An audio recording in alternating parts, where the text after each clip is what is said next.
Yeah, I know. It's another one of these stupid videos where every YouTuber who likes zombies or who cares about Call of Duty reads you the notes that you can read yourself. However, I'm going to change this up a little bit because, trust me, I don't want to make this either, just like you don't want to watch it for the 49th time. But what I do want to talk about is basically just the first paragraph-ish, the first two sections kind of, and I want to discuss something that I've noticed about this year's Zombies iteration, and I want to know what you guys think about it as well. Black Ops Cold War Zombies gameplay guide. So Treyarch, if you don't know, they just released a bunch of tweets. I'm going to put those on screen for you real quick right now. Okay, can you read them that fast? Just pause the screen and read them. God, get over yourself. Freaking needy little bitches. Just 2 weeks, the Dark Ether story, Die Machina, blah, blah, blah. Okay, now they're going to talk about the gameplay stuff. Perk and skill trees. First, let's take a look at perks specifically, which ones you'll be able to utilize and how you'll be able to upgrade them. They talk about the 6 different launch day, keyword there, launch day perks. Juggernog, Quick Revive, Speed Cola, Stamina Up, Deadshot Daiquiri, and their all new perk, Elemental Pop. They go through each perk here, and they talk about Juggernog's increasing the health by 50. So our health is going to be at 150, then we're going to get another 50, then we're going to have a 3-tier armor system. So I think that's 7 hits minimum.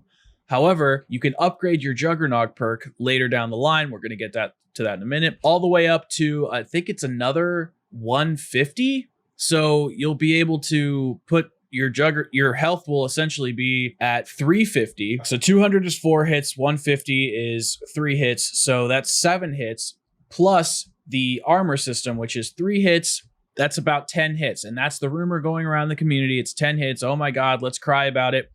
Keep in mind, guys, in Black Ops 4, you started off with 4 hits, you had a shield, and you could have Winter's Wail, which was 4 hits if you had it on the modifier.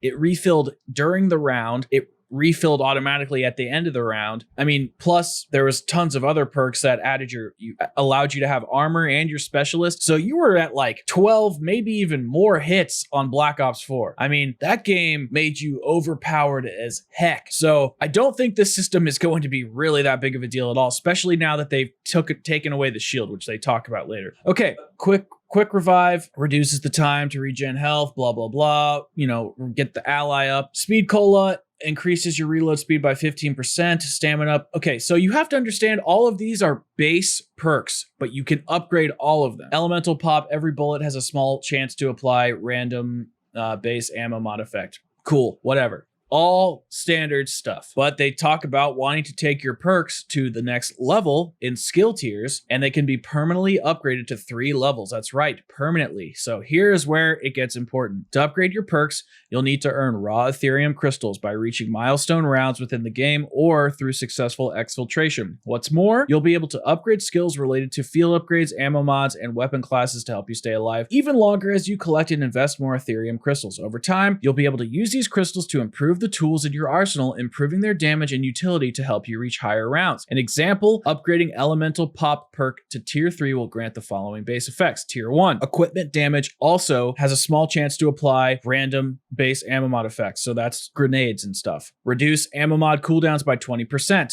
That's actually pretty hefty. When a random ammo mod is applied, use your current skill tier instead of the base. What? I don't even know what that means. Whatever. Basically, every single perk is going to have this. Juggernog gets up to 200% stamina up. Well, I can read you a few of them. I have them right here. Juggernog, armor plates give more armor. Reduce status effects duration. So I think that's if like you get shocked by something, you don't stay in a stance of disarray. Increase health by 100 more. So not 200 more, it's 100 more. So we're going from 150 to max 300.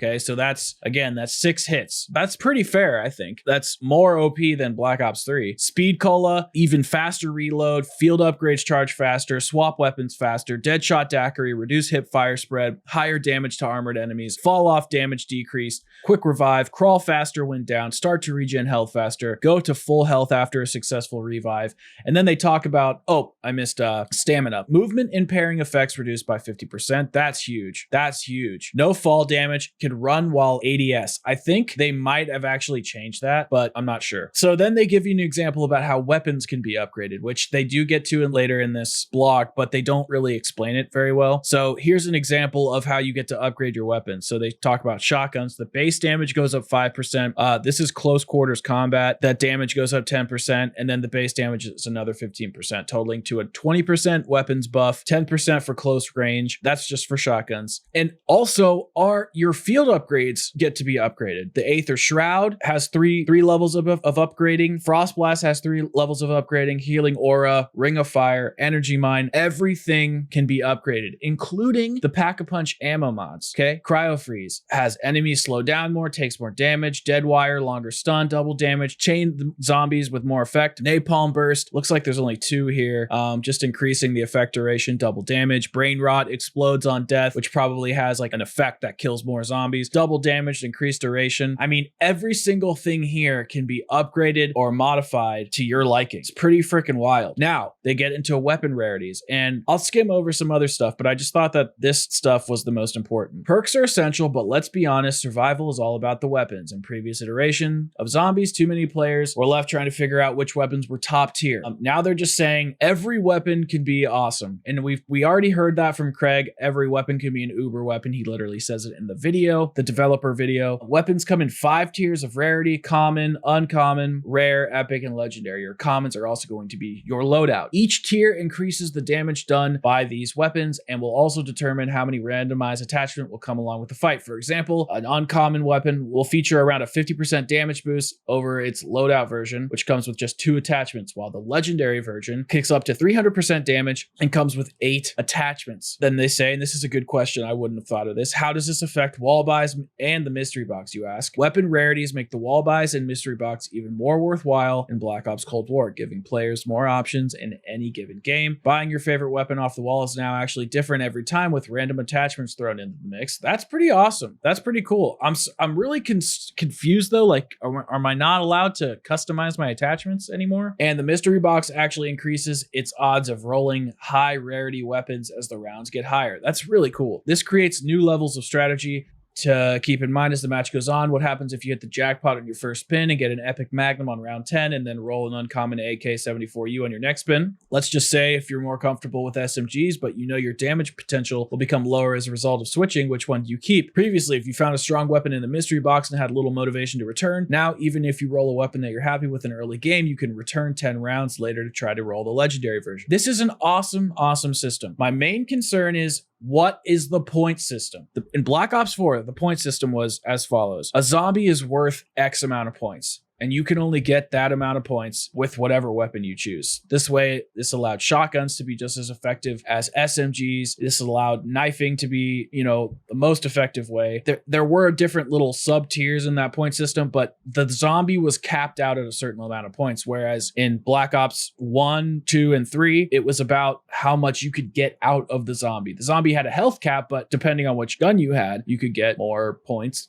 with an SMG with a weaker damage output, because the zombies had a health cap, not a point cap. That's a big concern in my opinion. Now they have custom loadouts where you can pick a 1911 pistol or an AK-47. We're having field upgrades, which are, again, just like specialists from the past few games. And they talk about how these are more designed to fit the narrative of this year's story rather than actual gameplay. I guess it's kind of a little bit of both, and it's designed to add a welcome power spike as part of the core combat loop, but not making players OP. And it's not going to be a get out of jail free card, I think, which kind of sucks because I do like being overpowered at times, but it's probably for the best. Let's just be honest. The design of these field upgrades takes inspiration from several action-based abilities in previous Zombies game, including certain gobblegums, elixirs, and even non-passive perks. Each one is balanced with an appropriate number of zombie skills to charge it. So I don't think we're going to see consumables this year, guys. At least not right away. Armor and salvage are replacing the crafted shield of previous zombies experiences. Armor provides a 360-degree layer of protection from armies of the undead. So no shield. Remember, when paired with an upgraded Juggernog perk, no amount of armor can save you from the undead. Totally cool. Now we have score streaks. I mean, guys, this is crazy. Loot and crafting. It pays to stay resourceful during an undead invasion. In Black Ops Cold War Zombies, every zombie has a small chance of dropping resources, including salvage, armor, and even lethal and tactical equipment. Tougher the enemy, the better the loot. As you unlock equipment and score streaks through standard player progression, the content will become available crafting table in-game and can be used to craft resources. Rarity is also assigned to loot based on its effectiveness. For example, a frag grenade is considered uncommon, whereas Simple Monkey is rare. I mean, there's pinging, there's the optional exfil, which that you get rewards for exfilling, which essentially means beating the map, leaving the map at a certain point in time. So if I get to round 50 and I want to get out of the map, I can call for an exfil, and then I have a few challenges ahead of me while waiting for the helicopter, and then they zip you out of there and you get a bunch of rewards. This is freaking crazy to me, guys. So now to the title of the video. Is zombies having an identity crisis? Is zombies too unique? Is zombies too many game modes? Think about this, guys. We went from World at War, a simple first-person shooter tower defense title. Then we gradually increased the complexity of the map, adding new weapons and opening Pack-a-Punch, upgrading stuff like that. We have these full-fledged Easter eggs that are now raids. Now we have looting and crafting from RPGs, optional exfils to beat the map in a different way, a pinging system from Battle Royale, support and score streaks from multiplayer, armor and salvage, which is also kind of like from the Battle Royale. It's just a different use of the system, but we get to craft even more than we could before. Field upgrades, which we've kind of already had, but the custom loadouts like multiplayer, the weapon rarities like a Battle Royale, the perk and weapon upgrading system like an RPG. I mean, we have like 6 different game modes packed into zombies, and this is crazy. It's insane. Raids, RPG, first-person shooter, tower defense, pinging, battle royale, multiplayer. I mean, there's a ton in here. And if it's balanced well, this could be the best zombies game we've ever seen. If it's not, if it's just throwing shit at the wall and seeing what sticks, well, then I don't really know if zombies is ever going to do well again. I think that Treyarch realized they kind of hit a dud with Black Ops 4 and they just wanted to get that year over with. The fans, we were impatient. We wanted our great game. We did. We really, really did. But I think they knew that the season was bust and Activision was like, you know what? Screw it, guys. You're taking over the next COD. Just make zombies amazing. Make zombies the way you want this time. Because multiplayer is getting the shaft this year. Multiplayer is getting the shaft. Warzone and zombies are going to be the 2 modes. It's usually been multiplayer and zombies. It's been always something and zombies. Now this year, zombies is going to get a ton of love, I think. Especially if we all like it, that's for certain. But I really think zombies is going to get a ton of resources. I mean, they're going to add more perks, more weapons, even more field upgrades. We didn't see any new specialists the whole year of Black Ops 4. They're going to be adding tons of new items and ways to upgrade. So right now there's approximately 435 or 432, I can't quite remember, different ways to upgrade using the rune system that they were talking about in the leaks or the Ethereum crystals or whatever the hell it's called. There's 72 different avenues you can take with a total of 432 uses of the runes to upgrade. That is a lot of content on launch. That's just on launch. I'm sure it's not going to be super easy to get, but it's not going to be that hard, which is why they'll add more stuff later down the line. This is crazy. Zombies is an RPG. It's an FPS. It's a multiplayer game. It's a battle royale game. It's a tower defense game. It might be the most unique game mode in the history of gaming. Thank you so much for watching, and I'll see you